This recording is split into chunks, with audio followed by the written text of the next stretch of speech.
큐티라이프 김목사입니다. 빌립보서 4장입니다. 이 문단에서는 그리스도의 군사들로 주 안에 서라, 같은 마음을 품으라, 하나님 관점에서 관용하라, 기도하라, 복음 안에서 생각하라, 행하라에 대해서 묵상해 보시기 바랍니다. 1절은 1절로 9절 전체를 도입하는 역할을 합니다. 1절로 9절은 바울이 빌립보 교회에 하려는 구체적 권면의 마지막 절입니다. 앞에서 했던 여러 권면을 최종적으로 종합하고 있죠. 바울은 이 문단에서 연합과 대결의 주제를 종합하면서 복음에 합당한 거룩한 삶을 실제적으로 제시합니다. 이와 같이 주 안에 서십시오 라는 말은 1절이 1절로 9절 문단에서 차지하는 위치로 볼 때 2절로 9절에 나타난 권면의 방향을 제시하고 있습니다. 주 안에서 라는 말이 1절로 9절 안에 1, 2, 4절에 빈번히 등장한다는 사실이 이러한 판단과 잘 어울려 보이죠? 또한 이 세 번의 등장이 1절로 9절의 세부 문단 1절, 2절, 3절 그리고 4절로 7절에 시작되는 자리라고 하는 점을 감안하면 주 안에서 서라 하는 이 권면이 문단의 전체 방향을 이끈다 하는 사실을 다시 한번 확인할 수 있습니다. 2절로 3절은 빌립보 교회의 연합 문제를 다루는 최종 자리입니다. 바울은 교회 갈등 문제를 해결하려 하고 그래서 그 갈등 중심에 서 있는 인물들이 화해하기를 바랍니다. 그래서 이 인물들이 함께 주 안에서 하나가 되기를 바라며 공동체가 또한 이들의 하나됨을 돕기를 소망합니다. 바울은 서신 앞부분에서 먼저 빌립보 교회가 하나로 연합해야 한다는 당위성을 말했고 그 연합의 원리를 제시했고 갈등의 소지가 된 에바브로디도 문제를 적절히 처리하도록 요청했습니다. 이제 마지막으로 그 갈등을 종결할 수 있는 길을 모색하고 권면합니다. 두 가지 방식으로 권면을 진행하는데요. 첫째는 갈등의 중심 인물이고 또한 갈등을 해결하는 열쇠를 가진 두 사람에게 하나로 연합할 것을 권합니다. 그리고 이어 너라는 인물이 그 일을 적극적으로 돕도록 요청합니다.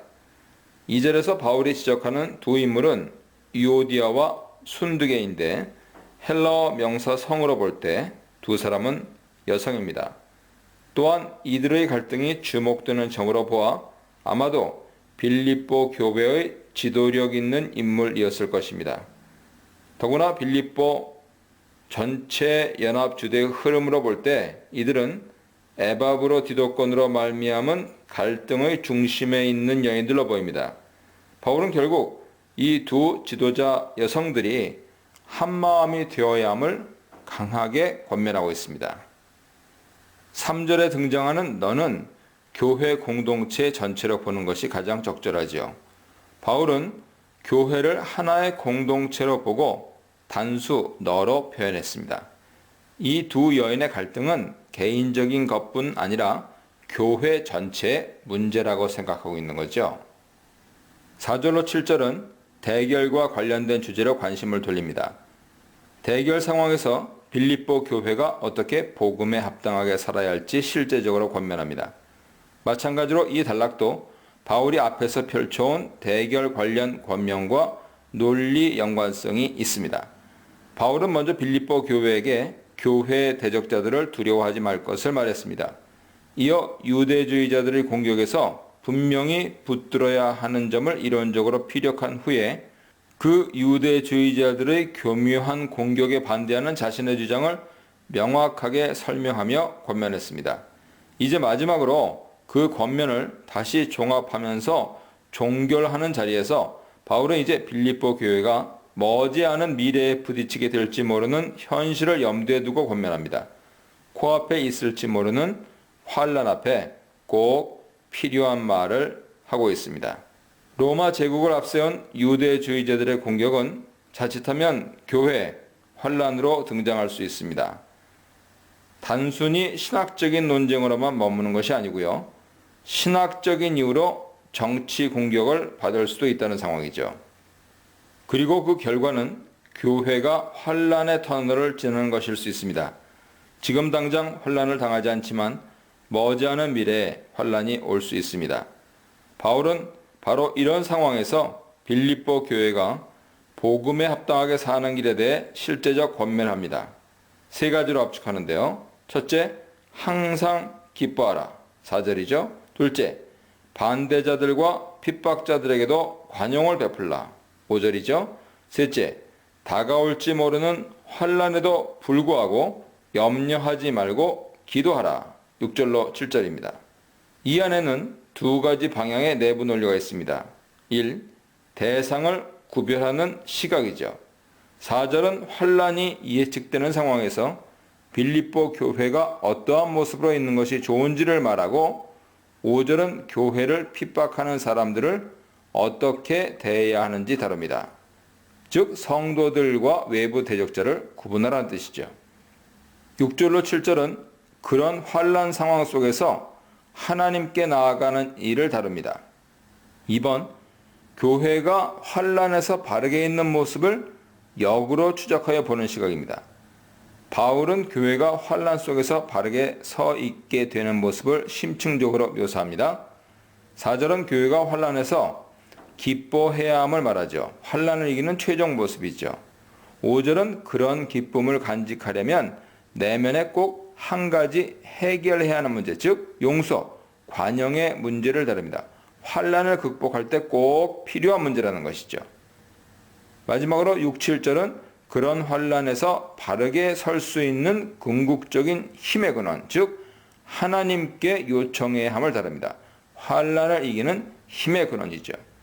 결국 바울은 앞으로 닥칠지 모르는 환란 앞에서 빌립보 교회가 바른 모습, 복음에 합당한 모습을 어떻게 보여야 할지 간략하지만 매우 체계적이고 논리적으로 제시하고 있습니다. 8절로 9절은 1절, 9절 권면의 마지막 자리고 서신 본론에서 진행하던 권면의 마지막 자리, 즉 최고 절정의 자리입니다. 8절 앞에 있는 마지막으로 라고 하는 표현은 이 짧은 문단이 갖는 특징을 상징적으로 잘 보여줍니다.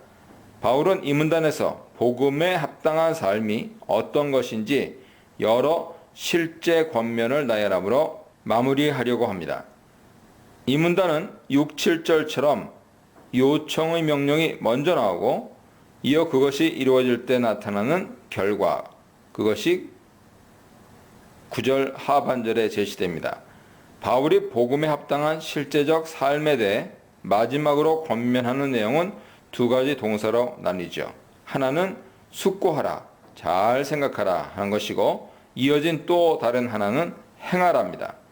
바울은 이 둘을 이어서 나열함으로 잘 숙고하는 것과 바르게 제대로 행하는 것의 일치와 조화가 절대적임을 알려줍니다. 9절 하반절은 8절과 9절 상반절 권면이 내다보는 결과에 대해서 말하고 있는 셈이죠. 이 문단에서는 마음 담긴 물질을 통한 복음사역 참여, 물질에 구애받지 않는 자족의 비결, 그리스도, 하나님 받으시는 물질 나눔의 축복에 대해 묵상해 보시기 바랍니다. 10절은 10절로 20절 문단을 도입하는 역할을 합니다. 나를 생각하던 것은 이어지는 본문 11절 20절에 비추어 볼 때 빌립보 교회가 바울을 생각해서 헌금을 보낸 일을 가리키죠. 빌립보 교회는 바울이 데살로니가 교회에 있을 때와 마게도니아를 떠날 때 경제적으로 후원했지만 그 이후 그런 후원을 계속 하지 못한 것으로 보입니다. 그러던 중에 바울이 로마 감옥에 있다는 소식을 듣고 에바브로디도 편에 후원금을 전달하는 일을 다시 시작합니다.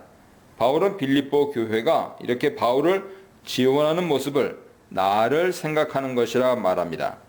후원이 보류된 것은 빌립보 교회가 적절한 기회를 찾지 못했기 때문이라 배려하는 말도 있지 않습니다.